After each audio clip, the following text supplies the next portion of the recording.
If you're an Android user and you are looking for a new app to download your podcasts, I recommend you check out the Podcast Republic app. Go to the Google Play Store, download the Podcast Republic app.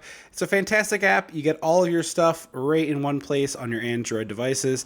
You search for the show that you like, you make it a favorite, so please make Dissecting the 80s one of your favorites.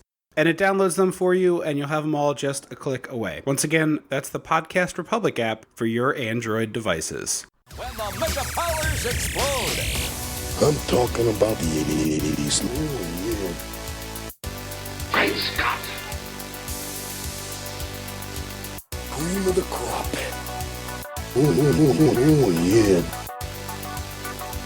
Mega powers, yeah! When this baby hits 88 miles per hour, you're gonna see some serious shit.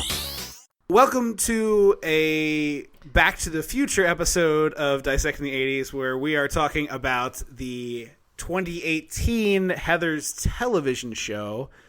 I am Trip Lano, one half of the Mega Podcasting Powers, and with me, as always, is my tag team partner, the number one Heathers fan in this or any other universe, the Macho Mandrew. Andrew Lano. I have a couple friends that might have me beat for that. I thought you were going to say on this podcast. Oh. The number one Heathers fan on this podcast. That is the only Heathers fan on this podcast, is more likely. Shut up. So Andrew been dying to watch this movie. So you guys are going to hear on Monday our episode about the movie Heathers, but we figured we'd do a little day and date drop like those cool hip podcasters out there. The new Heathers pilot airs this evening, and you can hear us talk about it now.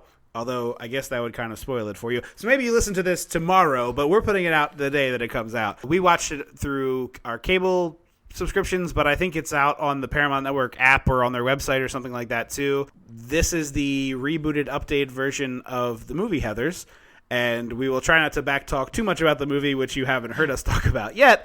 But the craziest thing about this show is that it takes place in the same universe. Shannon Doherty is JD's mom. Which is bananas.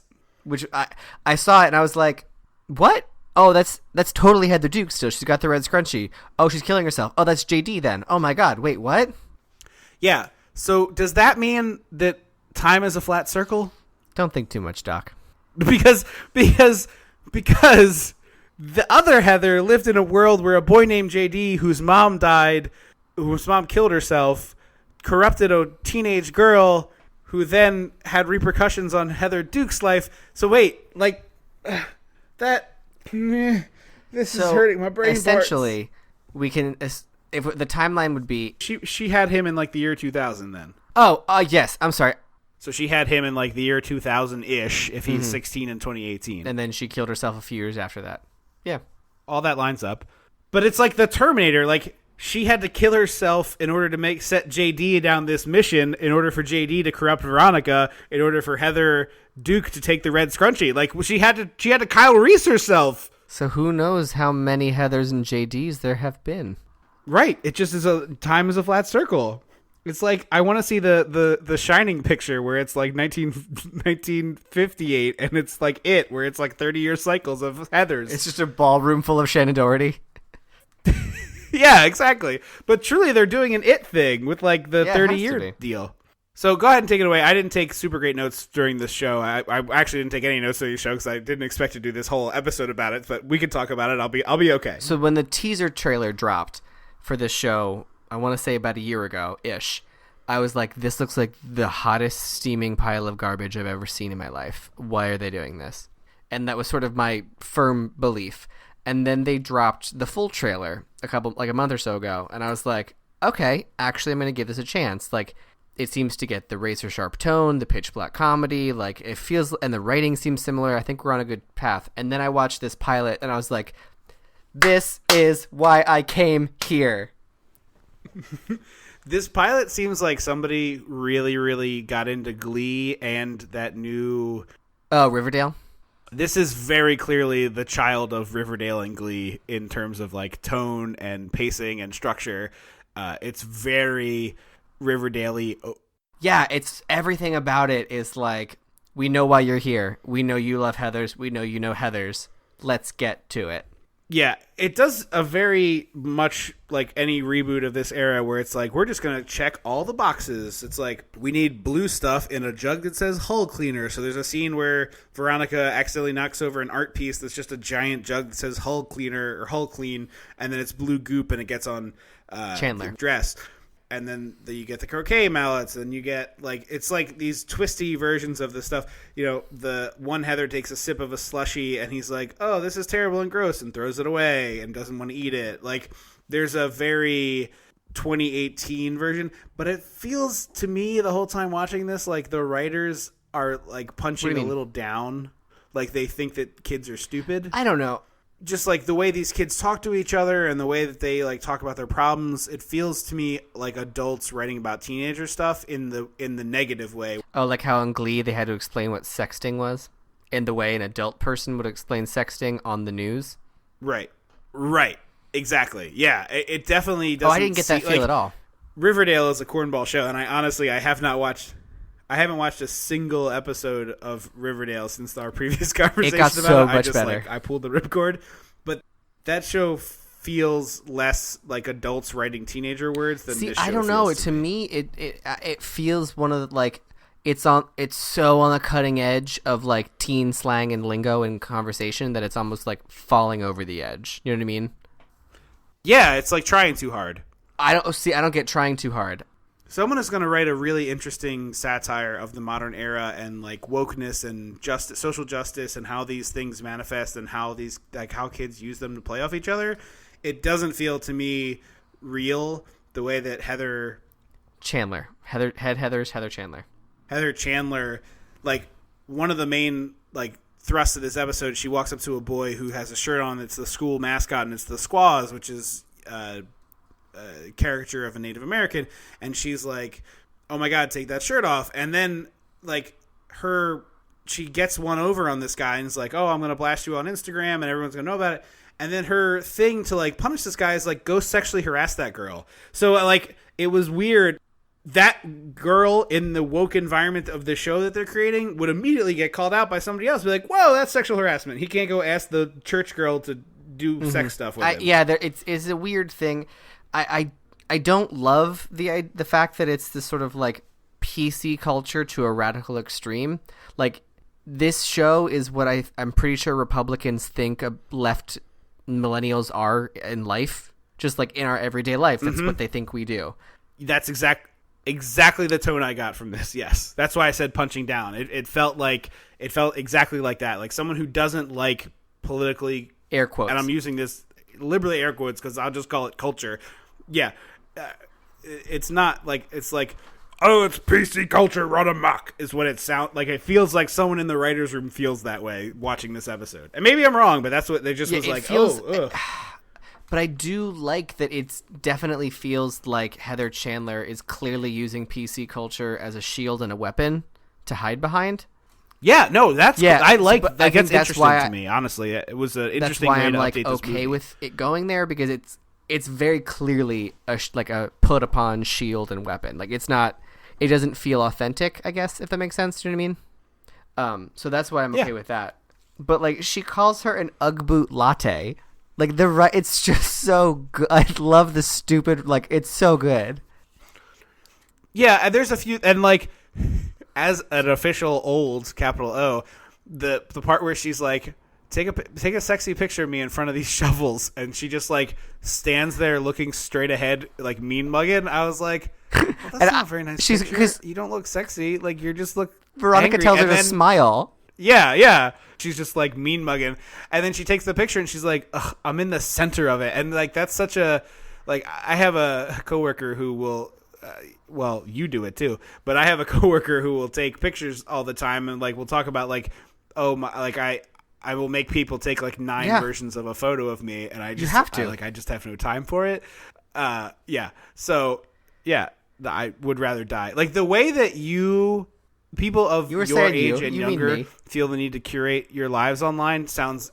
No, I'm not just talking about you. I mean, I do mean you, but I'm talking about like a large group of people. Like, I'm not just talking about you. I'm talking about people like under the age of 25. The degree to which people that age feel the need to curate their lives online and always look to be perfect sounds That's why I fucking don't do it. exhausting to me. Like I'm so glad that I didn't live in that era. I take a lot of pictures, but kinda like do I it. don't. I barely use Facebook. I don't use Instagram as much as I used to. I Snapchat more than anything, and that's just like to a select group of people. Like I don't do a lot of broad social media stuff. Right. That is true. Yeah, the degree to which some people that age feel like they have to curate this perfect version of themselves just sounds exhausting to me. But this show encapsulates it in a way that's pretty entertaining and interesting, even though I think the writers definitely don't understand Not what they're always, talking no. about necessarily. But they pull up a lot of the show pulls up a lot of the important, like, big stuff from the movie, like the football player Ram, who was, wearing the shirt or whatever. He's like bummed about something, and Kurt goes, "Here, I got you a little cheer up kit," and it's the same exact prove they're gay suicide kit, but it was an actual gift from one football player to another of like candy and mineral water and a Joan Crawford postcard and Stud Puppy magazine. And then the other player's like, "Oh, that's my gay porn," and the other guy's totally fine with it, which is nice cool compared to what we just watched. Well, apparently, I've seen a couple other in some of the trailers that pop up. It's Ram and Heather Duke end up actually dating. In the movie, it was let's give Heather Chandler something to make her throw up and punish her. And in the TV show, they're like, let's also take an incriminating photo of her and post it on social media to show that she's like actually not the PC social justice warrior that everyone thinks she is. So they put a like Gestapo Stasi hat on her and take pictures of her while she's sleeping to make it look like she's taking a selfie. And also have a pill to make her throw up in a bag of corn nuts. But she wakes up, and I'm watching this I'm trying to piece together what I think is going to happen based on the movie. And so she looks dead, and she's like, "Oh, Veronica, you're so pathetic." And she looks dead into the camera and says, essentially, she said whatever she said. I don't remember off the top of my head. I was like, "Oh, she just gave a video suicide note to these idiots." Oh, wow. That's interesting that you immediately went there, as I thought that was clever. But she basically trashes Heather Heather trashes Veronica for being like, you have no place in life, you feel adrift, blah, blah, blah, blah, blah. She really cuts her down in a way that is accurate and true to Veronica's she life. looks dead into the camera and is like, "My life is meaningless because I am nothing." And then it's like, "Give me a break, Veronica." And I was like, "Oh no, they just have a video suicide note. Oh no, everything's different. She doesn't have to forge signatures. Oh no, oh no." So this is going to make less sense to the people listening because they're going to hear this first. But one of the big problems I had with the movie Heathers, and you'll hear me talk about on Monday, is in the tone of it. And I feel like this show is a lot more of the absurdist tone that I would want from this type of comedy, where after she's dead and they look at the video and he's like, "Look, we'll edit it into a suicide video." Veronica is like, "You got to take like 12 frames off the end. Trim because 2 it's over 10 seconds. seconds. No Someone's one's gonna gonna watch it." Like, mwah, that's a perfect and joke. They post it with a sad face emoji, pill emoji, and something else. And when they get to school the next day, they've written out on the like marquee in front of the school the words sad face emoji, pill emoji, and then something, whatever the third thing was. And I was like, that's so brilliantly stupid. And then later the principal says that as if it's like a profound thing to say as your last words. He's like, sad face emoji, pill emoji, or not the principal, whoever it is talking. Like that to me is much more of the tone I would want from a movie like this. Or from and a then show, they have rather. their version of the teacher's scene, which is even better than the movie because the principal's hung up on the fact that Heather Chandler was a heavy girl. And he's like, "Wait, the heavy girl was the popular one?" And they're all like, "Yeah, the term is body positive." And there's this whole discussion of like what kids can be popular now. They're like, the gays and the blacks are out, so so like these kids are on the way in, and it's a whole big movement. It's the perfect like tone for me of like, oh, it's this like the banality of discussing this when there's more pressing matters at hand. The principal is also played by Kurt Fuller, our old friend, who's a great character actor, and this is like a perfect role for him, I feel like. Heather Duke again gets the best morning outfit out of anybody. It's like full-on Jackie O. But I think the billing is that Heather McNamara is a black lesbian. Heather Duke is a gender queer person, gay person. And then Heather Chandler is a heavy girl, who I think is bisexual. Yes. So it's like the queer kids are running the school, which is cool.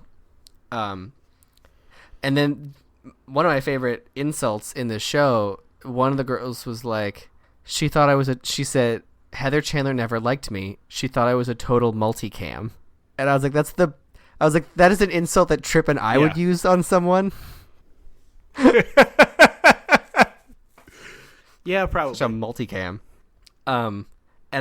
There's the Betty character that Veronica used to be friends with stands up and gives the eulogy, which I was like, wasn't expecting that to happen, but it starts this like ripple effect where she becomes this like head bitch in charge of the school, and I was like, oh, this is a new direction the show is taking, and that's really cool. And we see Heather McNamara or Heather Duke on the TV talking to a reporter, and you know how on the news it'll say like, so-and-so local business owner, or like so-and-so, conductor of Philharmonic. It says Heather McNamara, friend of popular dead girl. Yeah, I was like, oh, entirely. That's perfect. And the real kicker, I guess we should say spoiler alerts at the top of this. For me, I was going in being like, oh, it's a fun reboot. It's not a lot you can't really reinvent the wheel. Like, the story's pretty simple. And the episode ends with Heather Chandler's parents coming home. They saw her suicide note. They came home from vacation. They saw her dead on the carpet, and then she wakes up. I was expecting the twist to be, oh, this clearly isn't a suicide. Like, they left something behind or some sort of thing that's going to make this like a different turn. But the fact that she wakes up at the end and is alive, and one, knows that these two people tried to orchestrate her death, and two, that they faked the suicide video, is unbelievably interesting as far as pilots go. Like, huge hats off to them. Oh, I'm not going to watch any more of this show, but like that would make me watch more of the show if I were so like. That is going to hook people. Good job, you killed it. She goes 27 million likes. Yeah, well, I guess I have to stay dead. And I was like, wait a minute. Like this, what is going to happen with this show? I'm so intrigued now. All caps. Yeah, it's going to be very interesting to see. Yeah, my notes were the last notes were all caps. I like this twist, and I'm here for this. People really like the Waco show that the Paramount Network did, so I'm curious about the cult in Waco. I haven't watched it personally, but people talk about it in really high regard, so I'm curious to see if this is like part of like a big 1-2 punch for the network that they I'm sure take that's what off they're trying to do. You really hit the nail on the head. I didn't realize it, but this is very much Riverdale Glee if it were on like FX. Yeah, also in the version of the pilot that is put online that we watched, they are swearing up and down. Like, all the words. The F word, like, everything. Well, Paramount Network might be like an FX thing. Well, I didn't know you could do that. AMC gave Breaking Bad one use of the word fuck per season. They were like, you can have one. That's what you get. They say it like 10 times in this pilot. They play songs with the F word in them. It's really weird. That's how desensitized I am, I guess. Well, no, it's not. It's not like it bothered me, but I was like, I thought this was on like, this used to be the Spike Network. It's like a regular cable channel.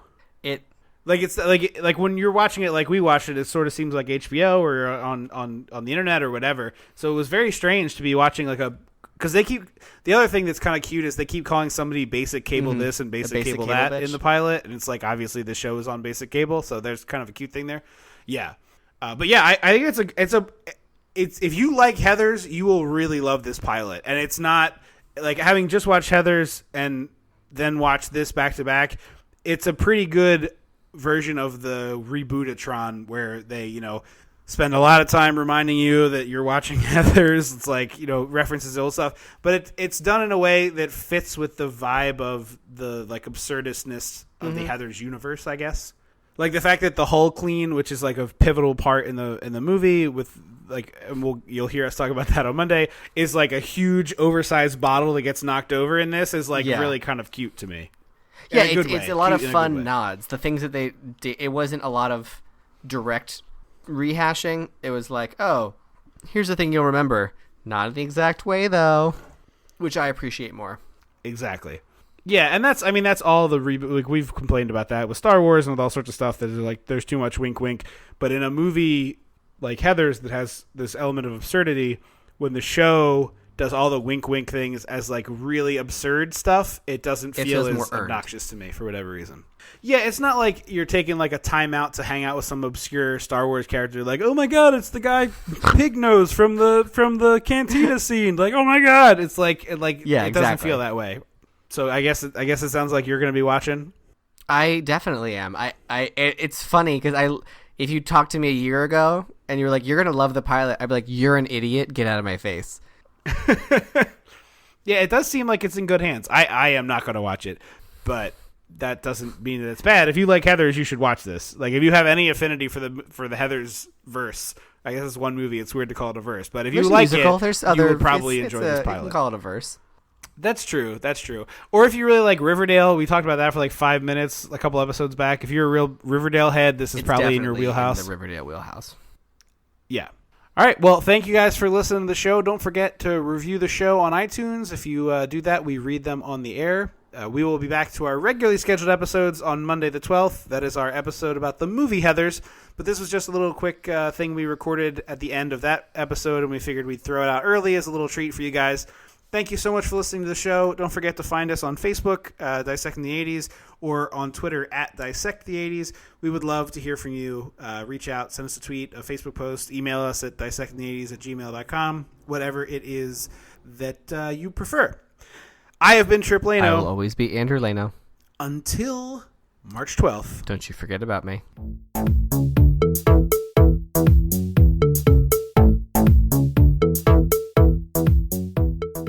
Dissecting the 80s is a Chum Some of This production.